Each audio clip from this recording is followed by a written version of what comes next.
So, um, I think just a quick review. We went through uh, the variation of the power number with respect to the impeller Reynolds number, and um, this is used primarily, as we will see, uh, to calculate the power that is required in order to drive the stirrer at a pre-assigned impeller speed. So, I mean, the Reynolds number is given as uh, so you have here rho ni di squared over mu. So, so this is rho di ni squared. It's ni, I think di squared, right? This is. Oh God.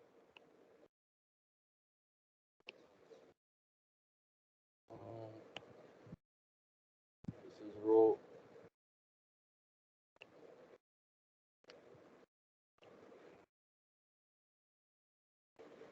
phi.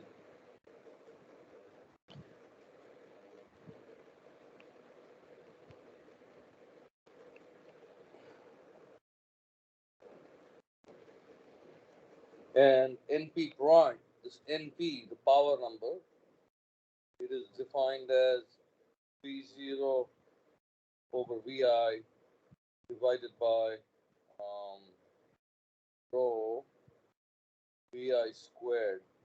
I believe this is DI. So this turns out to be equal to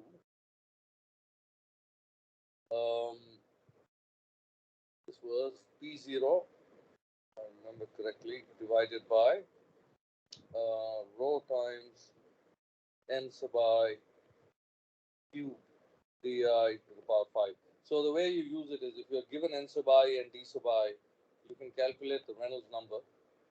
And once you calculate the Reynolds number, you can find out the corresponding value of the power number depending upon the impeller. So, for example, just go here, calculate the corresponding power number. Once you know the power number, then you know P0 because it's just whatever you got over here. Let's say that is Y, and let's say this is X. So basically, Y multiplied by rho multiplied by Ni cube multiplied by Di to the power 5. So given the impeller speed and the diameter, this plot will allow you to find uh, the required power. This is, of course, in the absence of guessing. And the shape of the graph was covered last time, so you know this well. So let me go straight away to the solved example. Um,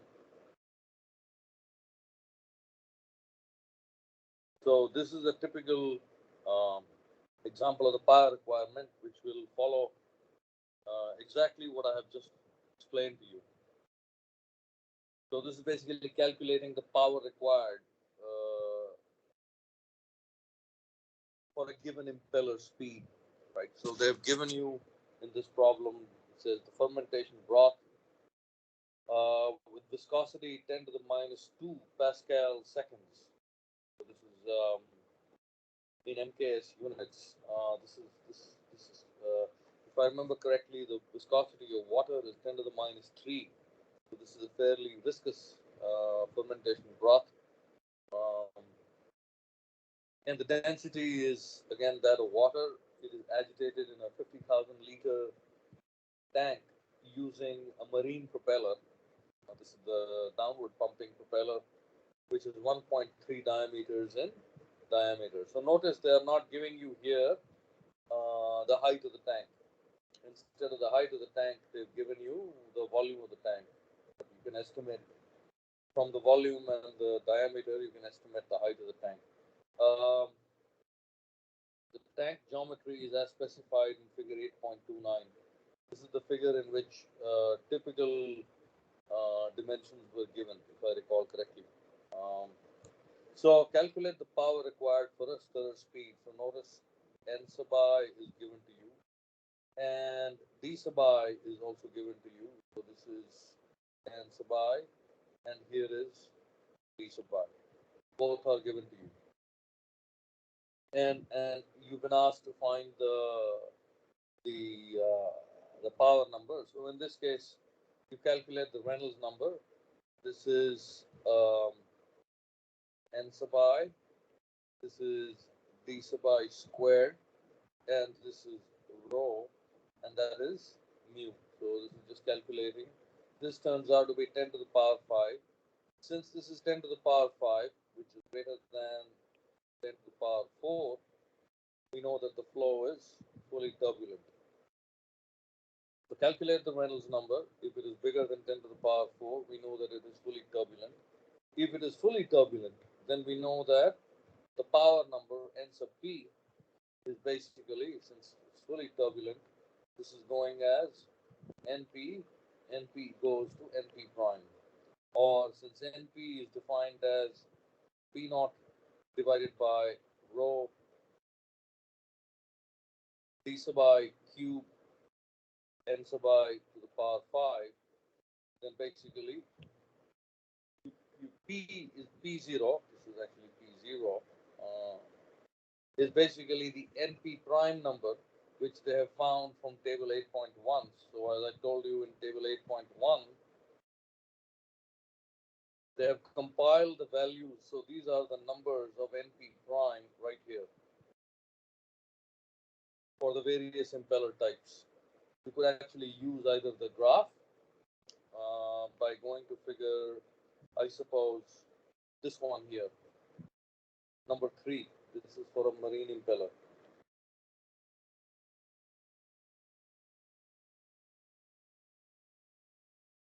So you could either go to the graph and take a look at what is the power number corresponding to an impeller speed of 10 to the power 5. But it seems to me kind of inconvenient because it's on a log-log plot, so it's really difficult to interpolate. If you can find that number straight away in the table, as you can in table 8.1, you can see that NP prime is equal to 0.35. So right there, this is NP prime, this is rho, and then this is di cube, and this is ni to the power 5. So the main thing that you need, um, so just you can see that you need to be quite good with unit conversions. The simplest, the sensible way to do these calculations is to always work in a system of units, which the moment you see a quantity, convert that to MKS, and then work exclusively in MKS, but later on, after you get the desired numbers. So, for example, here he gets the answer in kilograms meter square per second cube, but that is nothing but in MKS units, it's called 1 watt. So the answer is given in um, kilowatts. So always work in a single system of units and right at the end, so that avoids all kinds of errors. I mean, even I make these errors all the time. These are simple problems as long as you know how to do simple algebra. But uh, uh, the mistakes are in the calculations, and the exercises at the back of the chapter are actually not as trivial as the ones over here. So these I'll give to you this week. What are some of the challenging problems? Those require. I mean, here we are simply taking a number and calculating it. It's kind of like the most trivial application of the theory. But in the questions at the back, she has some pretty clever questions. Uh, the second thing to notice is just to get a feel for it, since you're not aware. Notice that the power. Keep in mind that the reactor was on the order of 50,000 liters, and the power we got, the power requirement was on the order of 80 kilowatts. I just wanted to mention these are numbers that you may want to keep in your head.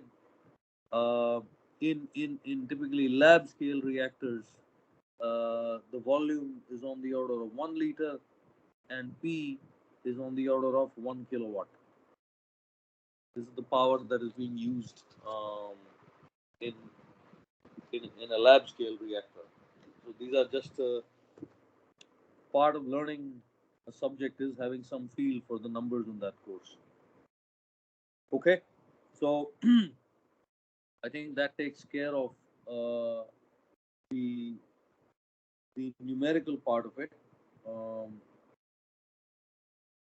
the rest of the problems we'll cover by actually uh, doing problems from the exercises at the back.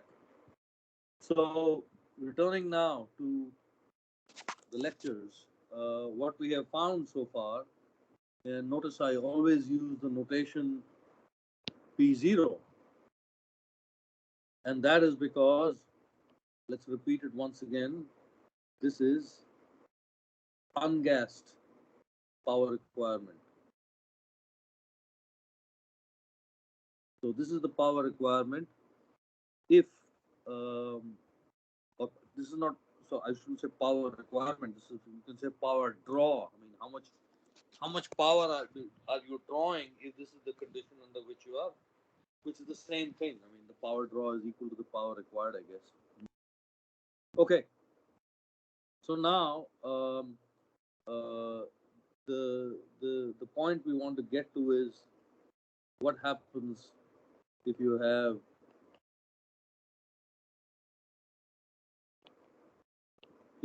gassing, if you have gas flowing through the reactor. If you have gas flowing through the reactor, then apparently you can draw less power than when you have no gas. And the reason for that is that, as I've told you, I think I showed it to you in a previous lecture. Sir, Uh-huh. sir, about the doubt session, sir, we can have a doubt session on Thursday or Friday from 2 to 5, whatever you decide. We are free during that time period. Uh, okay. Thursday. Did you say Thursday? Yeah, Thursday or Friday, sir, whatever works for you. Uh, so first of all, I am not available most afternoons. This will have to be after 5. Is that clear? Okay, sir. After I also have things pretty much every afternoon. I'm not sure. I will confirm and let you know. Um, but it will be for the most part about a 1 to 2 hour session, not okay, sir. not three So hours. Or, you can also consider Wednesday then. Wednesday, Thursday, Friday, whenever you are free after 5, then we can have a. okay, all right. Yes. Yeah. Yeah. Thank you, sir.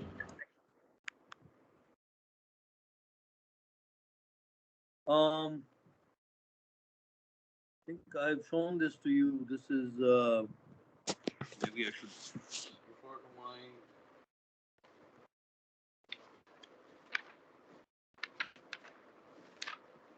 Ah, it's figure 821. I think I've shown this to you. Um, yeah.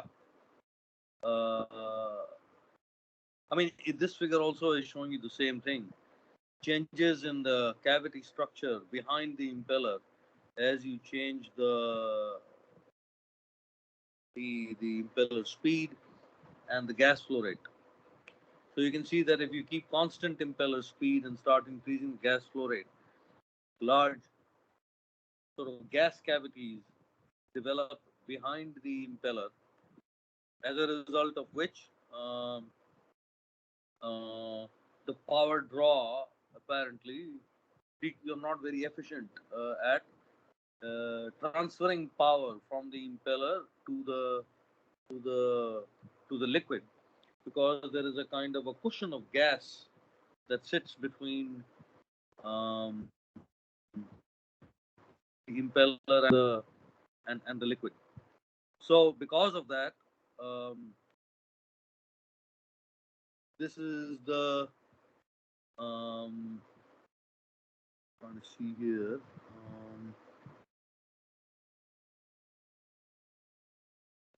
Right. Okay. So, um, because of which the power, you may be delivering a lot of power to the impeller, but very little is getting transferred from the impeller to the liquid. And what this graph is showing is, on the x-axis is the gas flow number, which we have already seen. This is what we call FL subscript G, which was defined as uh, the gas flow rate divided by impeller pumping capacity. Impeller capacity. So both are in liters per minute. This was the flow rate this was the flow number, this was the number we looked at when we considered gas mixing. So basically, the magnitude of this number, all of the things being constant, is a measure of the gas flow rate. And what this graph is showing is that uh, this is showing you the ratio of the gassed to the ungassed power. So this is what we have calculated so far is what is called P0, and this is showing you Pg over P0. So what fraction of the power that you are delivering under ungassed conditions is actually transferred in the presence of the gas. And you can see that this fraction gets kind of worse the higher uh, the aeration or the flow number. Um, and essentially, you can see that within a certain regime, which is, say, in this case, if I were to consider the region between the two vertical lines, you can see that the power draw in the presence of gas uh, changes very sharply with respect to the gas flow rate. So this is on the x-axis, we have FLG equal to FG divided by impeller pumping capacity. And you can see that if the gas flow rate changes only a little bit here and there, your power draw changes pretty drastically. So nobody wants to operate in this region. Your power draw is changing drastically. A little bit of a change in the gas flow rate coming in, and suddenly your power draw will change. So people normally operate in the left-hand regime, which is in this regime. Now, in most of the problems in the book, this ratio is given to you. They tell you that Pg over P0 is so much. Or you may be asked to take a look at this graph given over here, which is giving you the variation.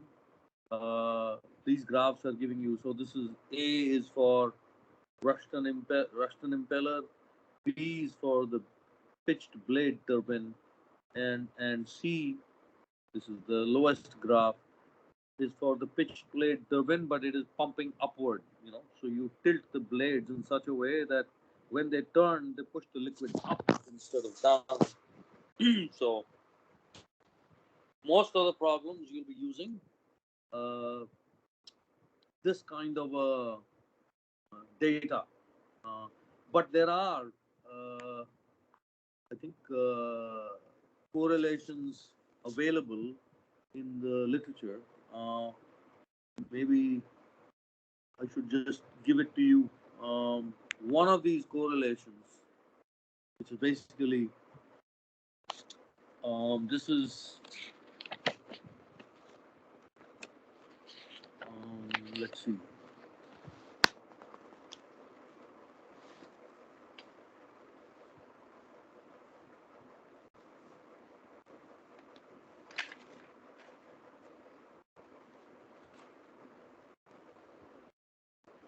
Hold on for a second.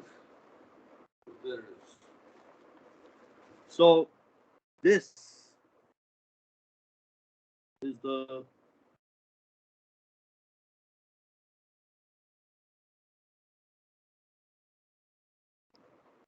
this is the picture that was shown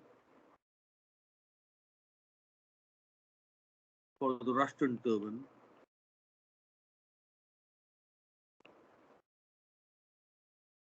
And similarly, qualitatively similar pictures of Pg over P0 dropping as a function of the aeration of the gas flow number. And I've also found in the literature a ready-made formula. This is taken from a paper by a guy called Humark. So Humark, this is provided in 1980. Provides a formula. It's a little bit complicated, but not that complicated. It is Pg over P0 equals 0.10 in the notation given in the book. This is VL divided by di cube to the power 0.12, and then 1 over, this is not the Froude number as we know it, but let's call it Fr prime. This is a modified Froude number, which I will define in a minute. And he says that it goes down as the flow number to the power 1 over 5. This is the formula. Where this Fr prime, if you go back and take a look, our Froude number was defined as Vi squared over GDI. But Fr prime, which is a modified Froude number, is basically based not on the impeller diameter, but on the, this is what in our book is called blade width. So this is width of impeller blade.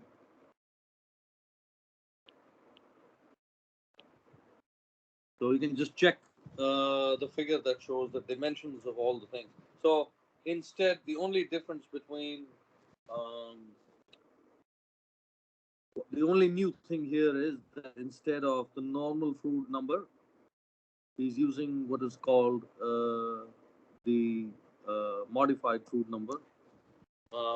And keep in mind that I should also mention that, or maybe this will become clear later on, this quantity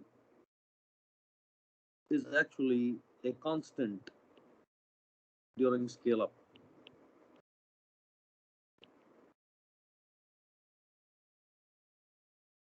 So the volume of the liquid increases with the cube of the impeller diameter. And actually this thing will become clear as we go later on.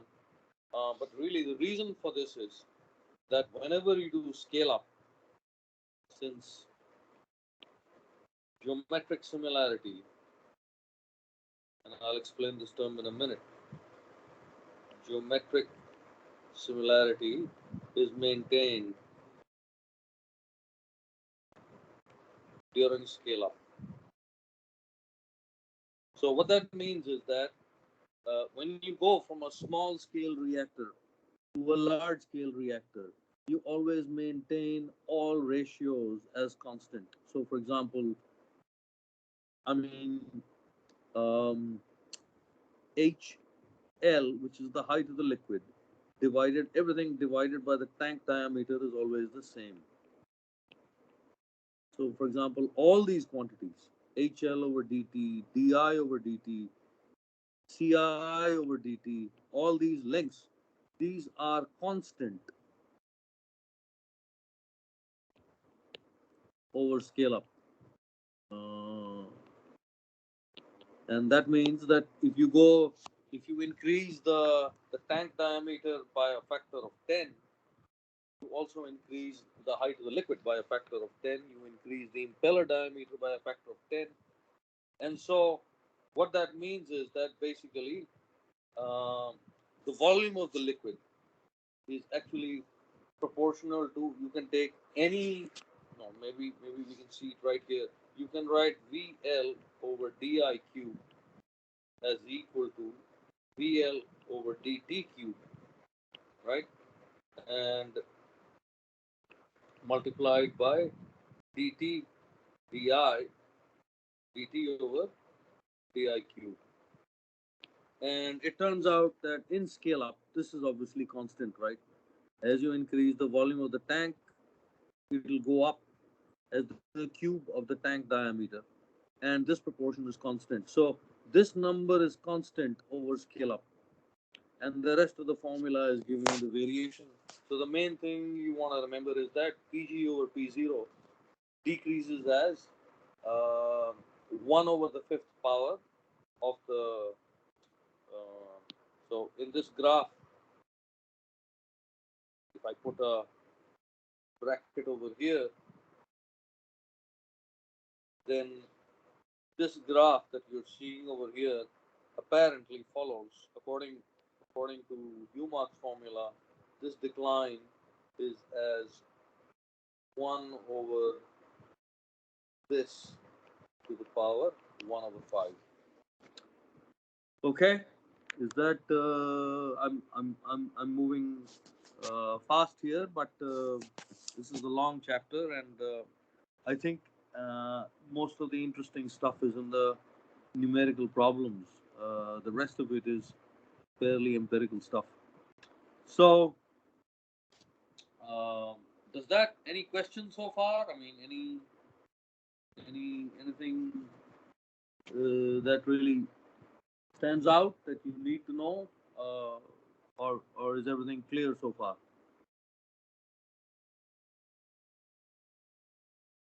Everything is more or less clear. Uh-huh. So, okay, then before we return to the problem of mixing, so far we're only doing power draw. There is one more topic that we need to cover, and that is, so this so far, so this with these two formulas, right? Let's just say, where is it?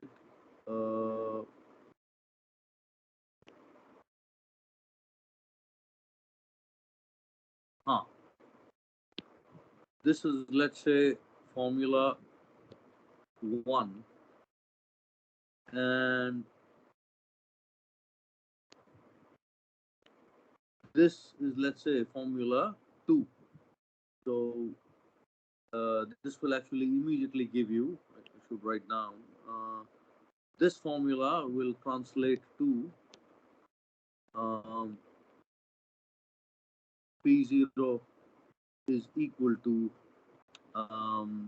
it's because NP is P0 divided by rho n sub I cube di to the power 5, then this becomes essentially equal to np prime multiplied by rho n sub I cube di to the power 5. So let's call this formula 2. So formula 1 gave us the ungassed power for laminar flow. Formula 2 gives us the ungassed power for turbulent flow. And then we can use either this graph, which I call 3, or Humark's formula 4 to go from P0 to PG, which is the actual power draw in the presence of gas. So that basically covers the power draw for stirring the liquid. Keep in mind, all this was for stirring the liquid. But actually, you're also passing air through the reactor. So what we are talking about now is power required for sparging gas, then this gas is typically air, or it could be oxygen, or it could even be N2, depending upon the reactor system that you're working with. But you're sparging gas through the reactor, and that also requires power. Yes, all calculations are actually required to determine how much power required to keep the reactor running. So, if I can um, draw the picture here, this is the reactor. We're now talking not about the power that is required to move the liquid or stir the liquid, but the power that is required. You have a sparger over here. We're talking about the power that is required to move the gas through the uh, through the liquid column. So this formula, again, I think the formula given in the book is wrong. First, let me show you the formula in the book. Um, this is um, there it is. Um, um, this is the formula given by Doran. This is formula 813, and it is used quite a lot in the uh, um, used quite a bit in the problems. So where does this formula come from? Uh, can anybody guess? So Fg is the gas flow rate, and rho GHL is the uh, hydrostatic pressure at at, at, at, at the sparger. Can you see where this is coming from? Yes, sir. Height of the liquid inside the reactor. I know, but uh, I'm saying physics. This is power required to do what? Power required to push gas inside the reactor through the sparger. So yeah, it somewhat makes some sense. Actually, this is actually these are all coming ultimately from uh, Bernoulli's. These formulas ultimately derived from Bernoulli's law, um, modified from the Bernoulli's law, accounting for friction. So basically, as the gas moves from the sparger to the top, the pressure decreases, right? Because the pressure at the bottom is facing hydrostatic pressure. And this is basically the reflecting the work done to expand the gas. Now, the reason why this formula is wrong is because let me maybe show you. Um, um, actually, um, so let me show you. Well, I have a reference actually, think, which gives a different formula. So first, let me write down that formula, and maybe I'll also give that reference to you. So the mistake here is that uh, this. Let's.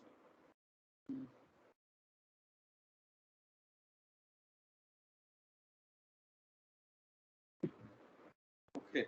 So the correct formula, which I should put over here in my notes. Um,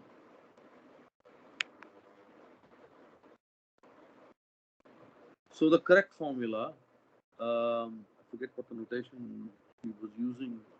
I think it's PV. That's what she calls it. This is the power. So PV, this is the power required. This is power required for sparging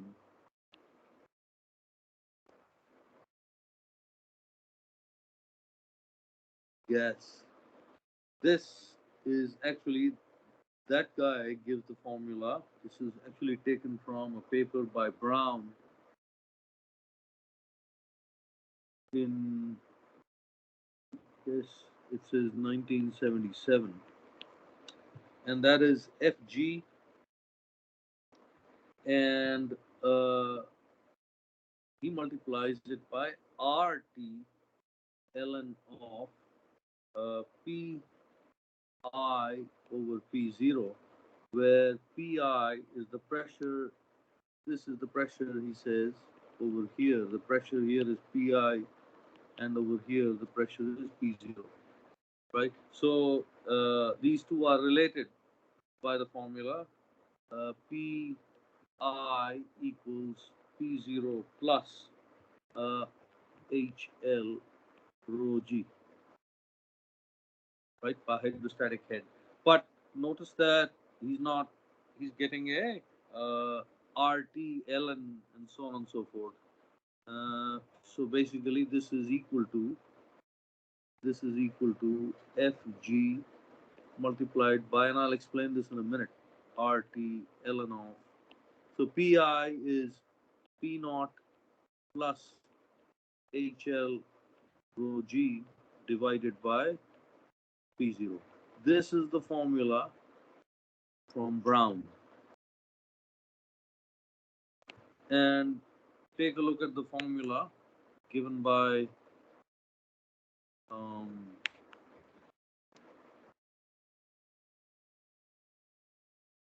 this is Fg multiplied by rho G HL.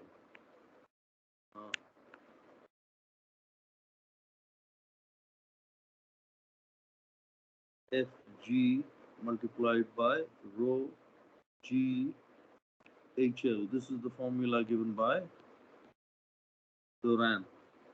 Now, I think the reason for this difference is that she is assuming the gas to be incompressible.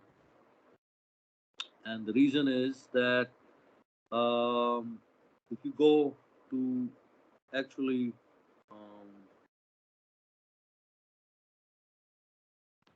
this is actually Bernoulli's principle from Wikipedia, and take a look at the derivation of Bernoulli's law. This is actually the derivation of Bernoulli's law. The Bernoulli's law is nothing but sort of Newton's law applied to a slug of gas. And it turns out that, let me just mark this out. This is the formula you get, left hand side, if the gas is incompressible. And the right hand side is the formula you get, this one, if the fluid is compressible. So notice the difference. On the left hand side, it is V squared over 2 plus P over rho equal to C. And this is basically saying that the kinetic energy plus this second term over here really accounts for the work done, PV work done on the gas. That is constant. And the right hand side, the P over rho term actually becomes an integral of dP over rho, simply because in a gas, rho is not constant, right? It will depend upon the pressure. At high pressure, the density will be higher, and as the pressure decreases as the gas moves up, lower pressure leads to lower densities. So this second, now I should also point out that what I'm showing to you assumes that there is no energy loss, but in fact, so V squared over 2 plus P over rho equal to C means that no matter where you are, the sum of these two quantities is conserved. That is of course assumes that there are no frictional losses. But if there are frictional losses, then V squared over 2 plus P over rho decreases as the gas moves. And likewise, on the right hand side, if you have compressible flow, then v squared over 2 plus the integral of dp over rho will decrease, and that decline kind of reflects how much work you have to do to keep things going. So actually, if you go back now and take a look at this formula, you can see, um, you know, where it comes from, this formula. I mean, basically, it turns out that the kinetic energy term is negligible. Okay? There were two terms there. The kinetic energy term is negligible. So basically, what we have here is that the term we get is of the form integral of dp over rho. This is the only term that appears. But for an ideal gas, PV equals nRT, and therefore N over V, which is the molar density, number of moles per unit volume, is simply P over RT, right? So this becomes equal to integral of dP divided by P over RT, and that gives you RT integral of dP over P, and that gives you RT multiplied by ln of P. So that's where this guy's formula, Brown's formula, is coming from. So Brown's formula is true if the gas is compressible. And I suspect Doran's formula is correct if the gas is incompressible. I mean, I've not given it much thought, but you can check on your own and see what the deal is. I mean, so basically what this means is if you have a really small reactor, uh, then then then the pressure doesn't change much from the top to the bottom, so there's hardly any change in the density. And I suppose you can push through Doran's formula, but otherwise you will have to use Brown's formula. That is more accurate. She has completely ignored it. She has not even mentioned this. Is that part clear? I mean, or have I rushed through it? Is that part clear? Yes, that's clear. Yes, sir. So I think we've now covered that also. So we have now covered all the stuff that we need to um, to uh, to calculate power. Okay, and now I think we move on to the real topic, which we missed. We didn't miss, but we took a detour, and that is um, the third main thing we want to calculate, and that is how to make sure that the liquid is well mixed. How do we make sure that the liquid is well mixed? So we have already covered um, uh, how to make sure that the gas is well mixed. And if you remember, we mostly found out the impeller speeds that were required to keep the gas well mixed. Similarly, we found out the impeller speed required to keep the solids just suspended. And now that we have covered this stirring business, given the impeller speed, we can calculate what is the power that is required in order to achieve that level of mixing. But we need to do the same thing for liquid mixing now. That's the only thing that we haven't done. And um, to understand what goes on in mixing, um, let me first of all, we have to define some measure of mixing, right? How do we decide that the liquid is well mixed?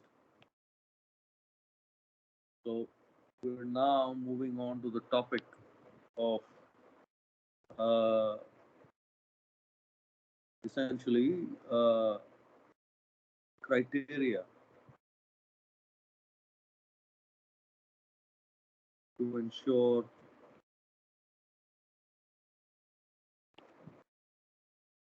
liquid mixing. So I should point out that,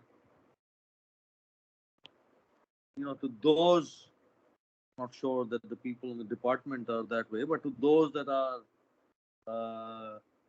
turned on by fundamental mathematics, this material sounds actually quite dull because um, it's all about empirical stuff. Um, However, I think Villadson points out that 70% of the problems in chemical engineering have to do with poor mixing. Somebody has done this assessment, and that amounts to literally hundreds of millions of dollars. So this is one of the main problems. The topics considered in this chapter constitute 70% of the problems faced in the chemical and the biochemical industry. Just some problems in either gas mixing or liquid mixing or solid mixing, and these empirical formulas, as dull as they may seem, they're used a lot, right? They form the essence of how to crack the problem. So the first thing to understand is we need to get towards the first thing we need to get towards is how to characterize uh, extent of mixing, right? How do you say you need to have some number to be able to say what kind of mixing do you have, and and the and the measure that people have found is what is called the mixing time, which is denoted by Tn, right? This is, as you'll see, um, it, it provides a measure of how much time does it take to to get the reactor well mixed. So the experiment in mind is you have a completely stationary reactor, and at time t equal to 0, you turn it on. And when you turn it on, uh, you know, uh, the impeller starts to move, and then after some time, intuitively you know that the system will be well mixed. And the question is, how long does it take? Well, actually, it'll turn out that we'll be more interested in how many revolutions has the impeller done before we can say that the system is well mixed. So, to understand that, I mean, I think I have to return. Why? How do you measure this? Right? This is if you have, let's take the case of a, let's say, radial pumping pillar. Actually, this experiment is there in your labs as well, and I need to point out carefully that the difference between what we are studying and what you will get in your lab. So if this is a radial impeller, then and this is turning, then I've already told you earlier that you see motion uh, like this. This is one macroscopic. It pumps liquid outward, and then after hitting the boundary, the liquid then travels upward, and there is of course another stream of liquid that moves downward and comes upward like this.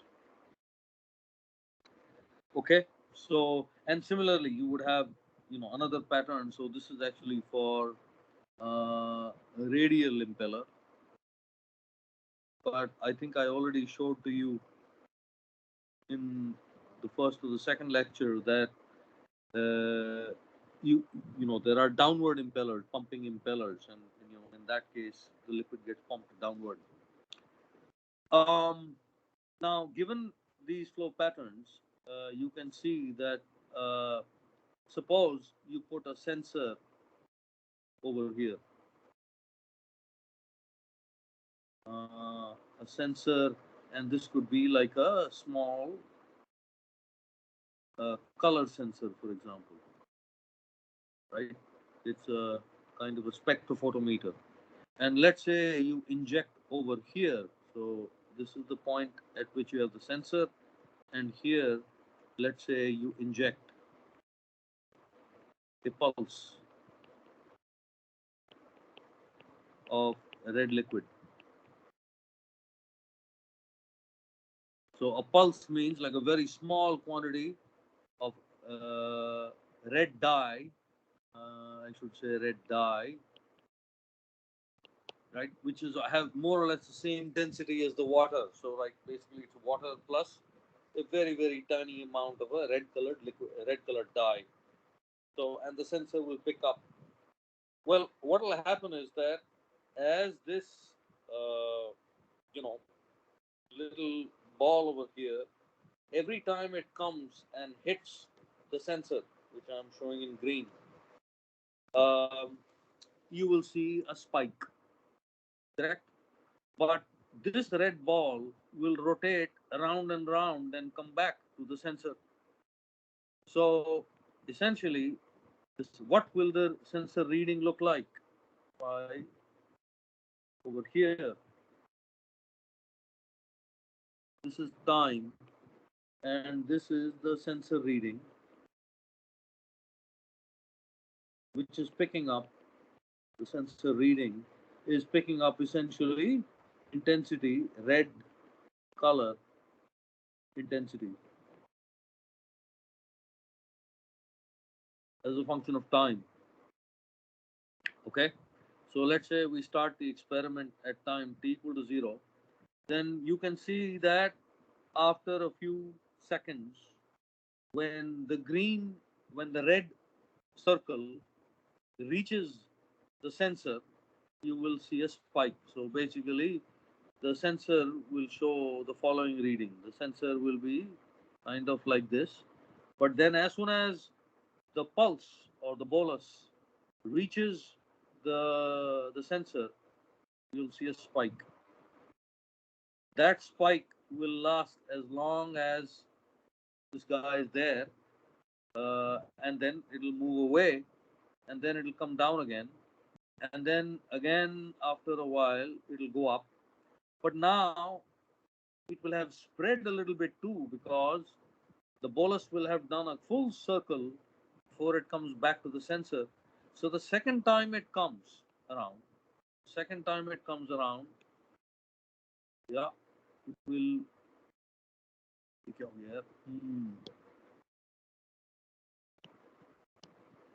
So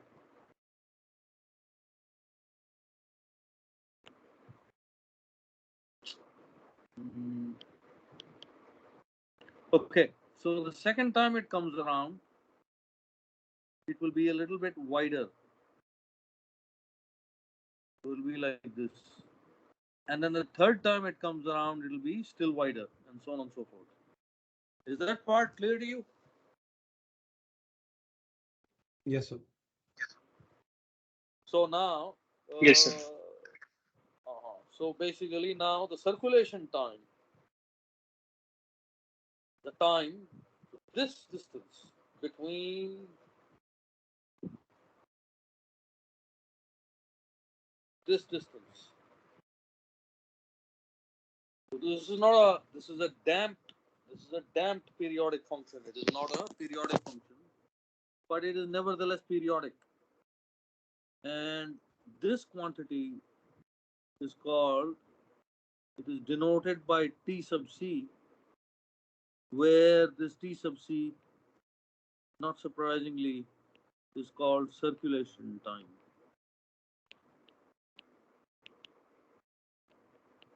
Why is it called circulation time? Because it's the time required to do one circulation around the reactor, right? So one full cycle that it goes around and comes. So this is called circulation time. And the mixing time. So because this is getting damped, right? This is getting damped. you can imagine that when the reactor gets fully mixed, you will not get a peak at all, right? This peak size is diminishing largely because as this little bolus travels, right, it is also diffusing. And then when this bolus actually comes to the impeller, it's also being thrashed around by the impeller and flung into little pieces that spread around. So basically, there will come a time, right, after a few cycles, where you will see hardly any peak. It has just basically just damped out. There's nothing coming out, right? It's actually I've drawn the wrong scale. I should. It doesn't go back to zero. Um, So one more thing, this is so why would it be periodic since like both the sensor and the die would have a random motion once they are hit by the impeller? well, there is a random motion, but superimposed on that random motion is a regularity, right? That regularity is so basically So isn't the the sensor randomness. fixed? I'm The, sorry, yeah. I mean, the sensor is fixed, I'm, right, on one part of the yeah, the reactor. sensor is in a fixed location, Yeah, yeah. and this macroscopic flow. So basically, you have a macroscopic flow on top of which there is a perturbation. So you might see, uh, you know, minor fluctuations here and there due to but the macroscopic flow pattern is preserved. It is not. So actually, let me make this more precise. This experiment is there in your lab, and actually, it turns out you do not see this pattern. First of all, um, um, this pattern is given in Doran's book. It is also given in Willardson's book. But a research article by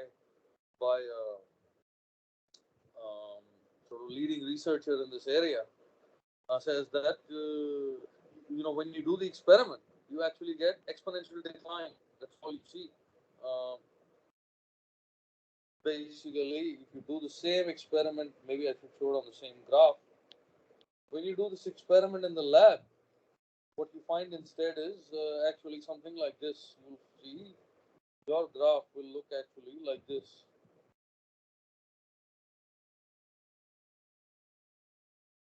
And actually, the experiment even says to fit it to an exponential decline.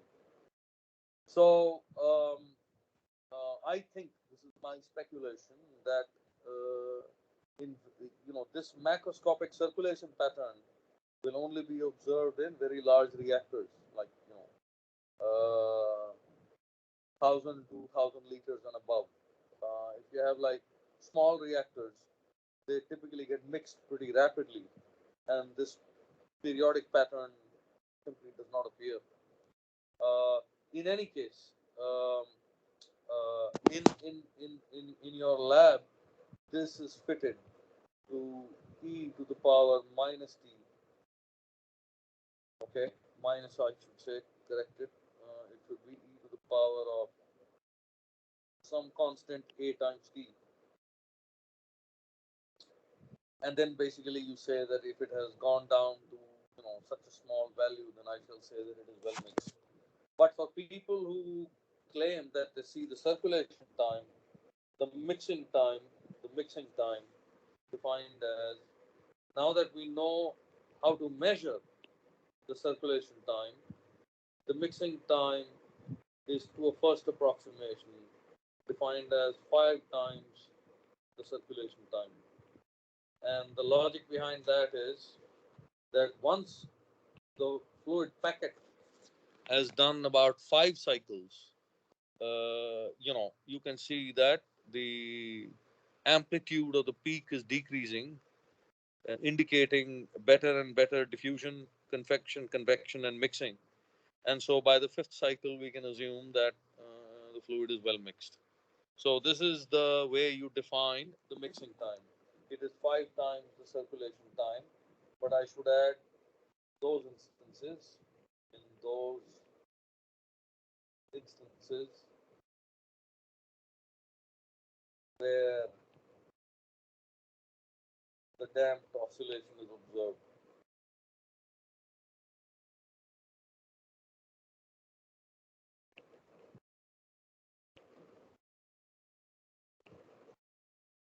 Okay, because to my knowledge, based on the past, and not observed when you do this experiment in the lab, not observed in lab scale reactors.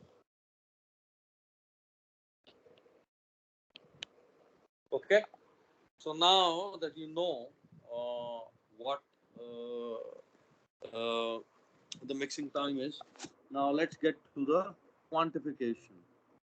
So we talked about what is, how to define mixing time, and the next question is how to find, well, I should correct myself.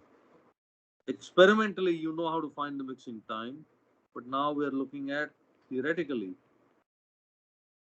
how to estimate the mixing time. I mean, is there a formula that will allow us to, formula or a graph that will allow us to estimate the mixing time? And literally everything in this business is related to the Reynolds number. Well, it turns out, and I'll show you this graph in a minute. It turns out that basically the mixing time is sort of a decreasing function of the impeller Reynolds number. So there you go, the impeller Reynolds number appears again. This, as you recall, was defined as n sub I d sub I squared divided by mu. But now here you are plotting not the mixing time. You are plotting what is called n sub I multiplied by the mixing time. So the mixing time has units of, let's say, seconds or minutes. But this impeller speed, if you recall, had units of per second, right? So many RPM or per minute. So the product of the two is essentially a dimensionless quantity. So first thing to note is NIDM is dimensionless. It is dimensionless quantity. And second thing to note about this is that it has an obvious physical meaning, right? TM is time and NI is revolutions per unit time. So basically NITM can be viewed as number of revolutions to achieve mixing. So how many times must the impeller revolve before you can say that you have good mixing? That is what you are plotting, and you are plotting that against the Reynolds number. Okay, and this is actually plotted again on a log scale. So this is plotted in log to the base 10, and what you find is that the graph kind of looks like this, where it plateaus out at the number 4 when the Reynolds number becomes above, approximately close to turbulence. Remember, turbulence was at 10 to the power 4. So when Reynolds number is about 10 to the power 3, you have reached a stage where you need 4 impeller rotations to reach good mixing. That's all. Within 4 rotations, you will have good mixing. Is that part clear? I mean, so far so good. I mean, so this is. So it won't be 4, right? It should be 10 to the power 4 rotations since it's the log scale. I'm sorry? It should be 10 to the power 4 rotations, right? Because it's the log scale. 10 to the power 4 rotations.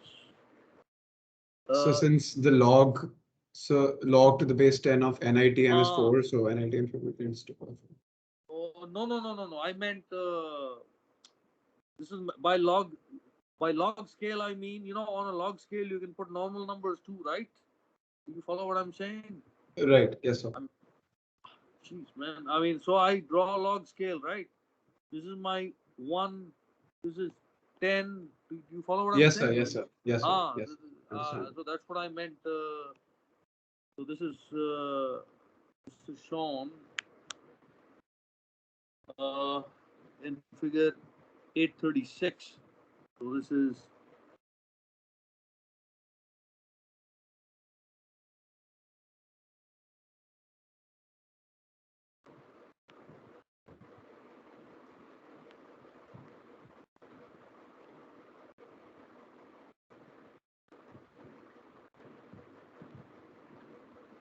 that's the, you see this, this is the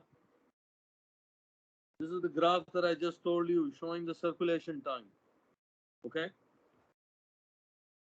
and this is what the data looks like, and you can see it's on a log scale, but the number is going to about, well, maybe not 4, maybe it's going to 3, whatever it is, something like this. Okay, that this is real data. Is that part clear? Yes, sir. So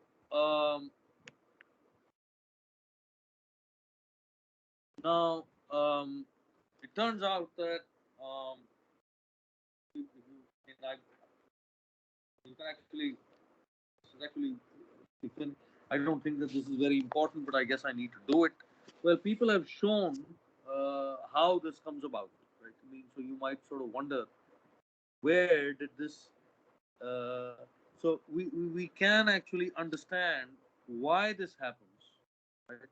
In a more basic way, depending upon how curious you are. I mean, why does the number of revolutions required to reach a constant value beyond a certain Reynolds number? Well, the reason for that is that people have actually studied this. So this is the rationale. This is the rationale for constant constant dimensionless. So this is actually called the dimensionless mixing time, right? So for constant n sub I t sub m at Reynolds number greater than 10 to the power 3. So in turbulent flow, why do you get, so starting off from some more plausible assumptions, you know, well, people have found, so it was found, the following formula will seem more plausible to you, even though this is also empirical.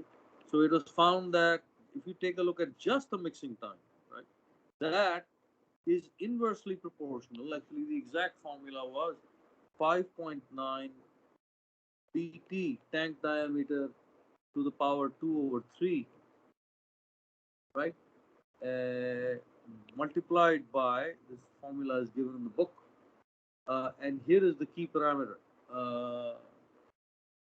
Actually, this also seems to me to be, it is essentially, this is the key parameter, P0 divided by rho times VL, and this is,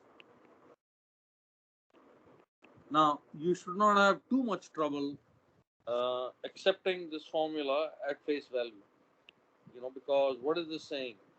This is saying that, first of all, this quantity, which is very important, it appears, this is the key property, this is called power per unit uh, mass. So this is the power that you are injecting into the reactor per unit mass of the reactor. So this is a measure of the power intensity, right, inside the liquid. And it should not surprise you that the bigger this quantity, the smaller the value of the mixing time. Likewise, the bigger the impeller, uh, the smaller the mixing time, because it is capable of thrashing the liquid particles much more effectively. Now, this result, in a way, follows directly from this. I mean, I'll simply tell you how it is done. You can try it out on your own. So basically, what these experiments were done. It was found that these experiments were done uh, in a reactor with um,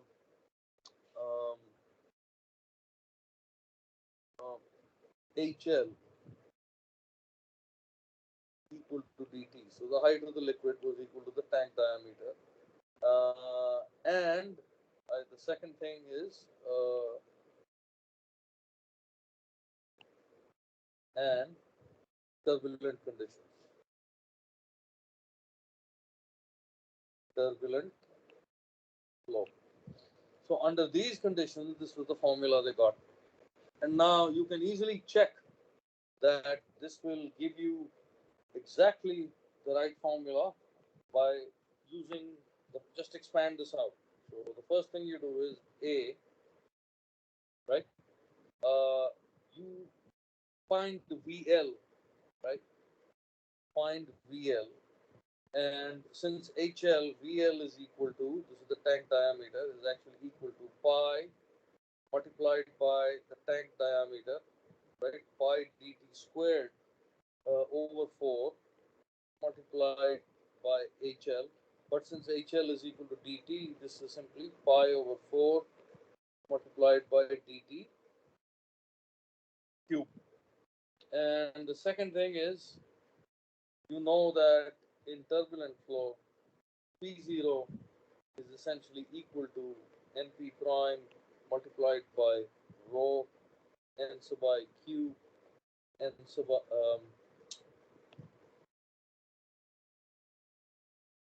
d sub I to the power 5.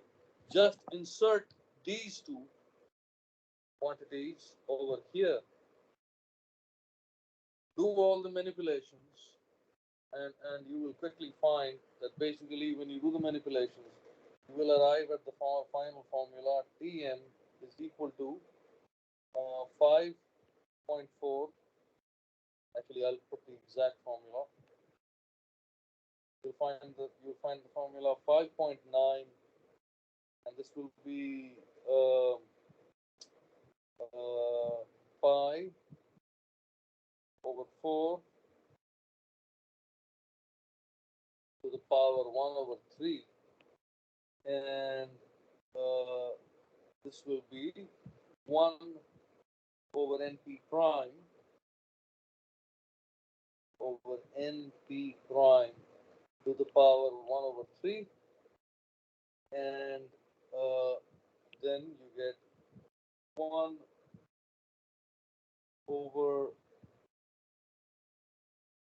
di over dt squared. So this is the formula you get. Okay. I hope that I've written it right. Check the book. I mean, this formula is derived in the book. I've done it in my notes. I don't want to go through it. But you can see that essentially Tn is independent of the Reynolds number, right? It depends only upon the characteristics, the geometry of the impeller, depends upon the geometry of the impeller, and on the impeller type. So the impeller type determines NP prime. Okay, so I think that basically covers pretty much everything in this chapter, and the rest of it really is to work out the problems, which I will assign to you in a short period of time. Hopefully by so I think, if I'm not mistaken, I have covered. There are only actually maybe I need one more lecture to really now talk about actually scale up. So one is so right here I need to talk about scale up, and also I need to talk about retrofitting. So this I will do in one more lecture, and then we're done. So any other questions? Is it clear what was done in class? Yes. Okay. Yes, sir. All right. Sir, about the doubt session. Yeah. So when Well, what about it? You just said, right, that I told you I'll get back to you. You said it okay. could be on Wednesday or Thursday. Am I right or am I wrong? Yes, sir. Yes, sir. Wednesday or Thursday. Yes. Uh-huh. So I'll let you know. Most probably it'll be on Thursday, but I will announce it on Teams. Yeah. Okay. Sir. Thank you, sir. Okay. All right. Thank you. So also about the minor, the syllabus stays the same, right? For the Viva. No, I'll probably add one more paper because I think that this is just getting pushed over and over again, right? I mean, Fine, there sir. will be one more paper. All right. So but the topics are like till the modeling. Yeah, part. that's right. Yeah, yeah. Fine, sir. And the weightage is also, as I told you, lower because it will be exactly in proportion to the number of weeks covered. Yes, sir, that's fair. Okay. Thank you, sir. Also, could you please upload the lecture notes on Team?